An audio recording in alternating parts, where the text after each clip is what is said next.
ಸ್ನೇಹಿತರೆ, ಇದು ಯಾವುದೋ ಕಾರ್ಪೊರೇಟ್ ಆಸ್ಪತ್ರೆ ಅಲ್ಲ, ಇದು ನಾಗಮಂಗಲ ತಾಲೂಕಿನ ಹೊನ್ನಾವರ ಗ್ರಾಮದ ಗ್ರಾಮೀಣ ಆಸ್ಪತ್ರೆ, ಸರ್ಕಾರಿ ಗ್ರಾಮೀಣ ಆಸ್ಪತ್ರೆ.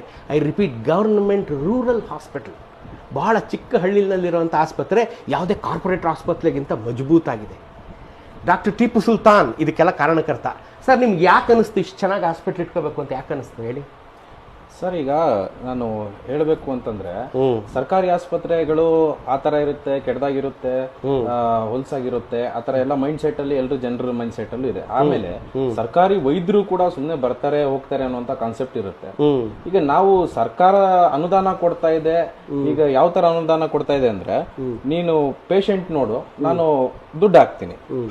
ಆ ಅನುದಾನನ ತಗೊಂಡು ನಾವು ಹೇಗೆ ಬಳಸ್ಕೋಬಹುದು, ಹೇಗೆ ಆಸ್ಪತ್ರೆನ ಇಂಪ್ರೂವ್ ಮಾಡಬಹುದು, ಹೇಗೆ ಆಸ್ಪತ್ರೆಯ ರೋಗಿಗಳ ಚಿಕಿತ್ಸಾ ಗುಣಮಟ್ಟನ ನಾವು ಹೇಗೆ ಇಂಪ್ರೂವ್ ಮಾಡಬಹುದು ಅನ್ನೋದನ್ನ ನಾವು ಇದರಲ್ಲಿ ತೋರಿಸಿದೀವಿ ಸರ್. ಅಮೇಝಿಂಗ್.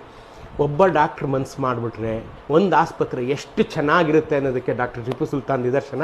ಇವ್ರು ನಾಗಮಂಗಲದವರು, ಲೋಕಲೈಟು. ಮಧ್ಯಾಹ್ನ 1 ಗಂಟೆಗೆ OPD ಕ್ಲೋಸ್ ಮಾಡ್ಬಿಡ್ತಾರೆ ಕಣ್ರಿ. 2 ಗಂಟೆ ಮೇಲೆ ಇವ್ರು ಊರು ಸುತ್ತಕ್ಕೆ ಹೋಗ್ತಾರೆ. ಅದೇನು ಮಾಡ್ತೀರಾ ಹೇಳಿ ಸರ್? ಊರು ಸುತ್ತುವಾಗ 2 ಗಂಟೆ ಮೇಲೆ ನಾವು ಪ್ಯಾಲೇಟಿವ್ ಕೇರ್ ಅಂತ ಇರುತ್ತೆ. ಪ್ಯಾಲೇಟಿವ್ ಕೇರ್ ಅಂಗನವಾಡಿ ವಿಸಿಟ್ ಇರುತ್ತೆ, ಸ್ಕೂಲ್ ವಿಸಿಟ್ಸ್ ಇರುತ್ತೆ. ಆ ನಂತರ ಸ್ಯಾಮ್ ಮ್ಯಾಮ್ ಮಕ್ಕಳು ಅಂತ ಇರ್ತಾರೆ, ಅಪೌಷ್ಟಿಕತೆ ಹೊಂದಿರುವಂತ ಮಕ್ಕಳು. ಅವರ ಮನೆಗೆ ಹೋಗಿ ನಾವು ಪೇಷಂಟ್ಗಳನ್ನ ನೋಡಿ ಬರಬೇಕಾಗಿರುತ್ತೆ. ನೋಡಿ, ಇವರು ಆಸ್ಪತ್ರೆಯಲ್ಲಿ ಕೂತ್ಕೊಂಡು ಬೆಳಗಿನ ಸಾಯಂಕಾಲ ತನಕ ಈ ಬಿಸಿಲಲ್ಲಿ ಈ ಫ್ಯಾನ್ ಕೆಳಗಡೆ ಕೂತ್ಕೊಂಡು ಕಾಲ ಕಳಿಬೋದು. 2 ಗಂಟೆಗೆ ಕ್ಲೋಸ್. ಈಗ ನಾನು ಬಂದೆ ಅಂತ ಈಗಿದ್ದಾರೆ. ಈಗ ಇದನ್ನು ಕ್ಲೋಸ್ ಮಾಡ್ಕೊಂಡು ಈಗ ಊರು ಸುತ್ತಕ್ಕೆ ಹೋಗ್ತಾರೆ, ಎಲ್ಲರನ್ನ ಯೋಗಕ್ಷೇಮ ನೋಡ್ಕೋತಾರೆ. ಇವರಿಂದ ನಾವು ಕಲಿಬೇಕಾಗಿರೋದೇನು? ಶ್ರದ್ಧೆ. ಕೆಲಸದಲ್ಲಿ ಶ್ರದ್ಧೆ. ಒಂದು ಕೆಲಸದಲ್ಲಿ ಶ್ರದ್ಧೆ ಇದ್ದರೆ ನಾವು ಮಾಡೋ ಕೆಲಸನ ಎಷ್ಟು ಸೌಂದರ್ಯಯುತವಾಗಿಟ್ಕೋಬೋದು ಅನ್ನೋದಕ್ಕೆ ಡಾಕ್ಟರ್ ಟಿಪ್ಪು ಸುಲ್ತಾನ್ ನಿದರ್ಶನ. ಇಂಥವ್ರ ಸಂತತಿ ಸಾವಿರ ಆಗಲಿ. ನಿಮ್ಮೆಲ್ಲರ ಹರಕೆ ಡಾಕ್ಟರ್ ಟಿಪ್ಪು ಸುಲ್ತಾನ್ ಮೇಲಿರಲಿ. ನೀವು ಇವರಿಂದ ಸ್ಫೂರ್ತಿ ತಗೊಳ್ಳಿ. ನಾವೆಲ್ಲರೂ ತಗೊಳ್ಳೋಣ ಇವರಿಂದ. ನಮ್ಮ ಕೆಲಸ ಎಷ್ಟು ಚೆನ್ನಾಗಿ ಮಾಡ್ಬೋದು ಅಂತ ಅಲ್ವಾ? ಡಾಕ್ಟ್ರಿಗೊಂದು ಹ್ಯಾಟ್ಸ್ ಆಫ್ ಹೇಳೋಣ. ಸರ್, ಇನ್ನೇನಾದ್ರು ನಮ್ಮ ಜನತೆಗೆ ಒಂದು ಮೆಸೇಜ್ ಹೇಳಿ. ನಮ್ಮ ಜನಕ್ಕೆ ಒಂದು ಮೆಸೇಜ್. ಜನತೆಗೆ ಮೆಸೇಜ್ ಏನಿಲ್ಲ. ಈಗಿನ ಸಿಚುವೇಶನ್ ಅಲ್ಲಿ, ಈಗಿನ ಸರ್ಕಾರ ಕೊಡುತ್ತಿರುವಂತಹ ಸವಲತ್ತುಗಳಲ್ಲಿ ನಾವು ಆಸ್ಪತ್ರೆಯನ್ನ ಹೇಗೆ ಇಂಪ್ರೂವ್ ಮಾಡಬೇಕು ಅನ್ನೋದನ್ನ ಮಾಡಿದೀವಿ. ಇದಕ್ಕೆ ನಮ್ಮ ಪಂಚಾಯಿತಿ, ನಮ್ಮ ರೋಗಿಗಳು, ನಮ್ಮ ಆಸ್ಪತ್ರೆಯ ಸಿಬ್ಬಂದಿ, ನಮ್ಮ ಮೇಲಧಿಕಾರಿಗಳು ಮುಖ್ಯವಾಗಿ ಅವರ ಸಹಕಾರದಿಂದ ನಾವು ಇಷ್ಟು ಮಾಡಿದೀವಿ. ಮುಂದುವರೆದು ಮುಂದಿನ ದಿನಗಳಲ್ಲಿ ಈ ಸೇವೆಗಳಾಗ್ಲಿ ಎಲ್ಲ ಡಿಜಿಟಲೀಕರಣ ಆಗ್ತಾ ಇದೆ. ಇನ್ನು ಒಳ್ಳೆ ಸೇವೆ ಗ್ರಾಮೀಣ ಮಟ್ಟದಲ್ಲಿ ಸಿಗುತ್ತೆ ಅನ್ನೋದು ನನ್ನ ಆಶಯ.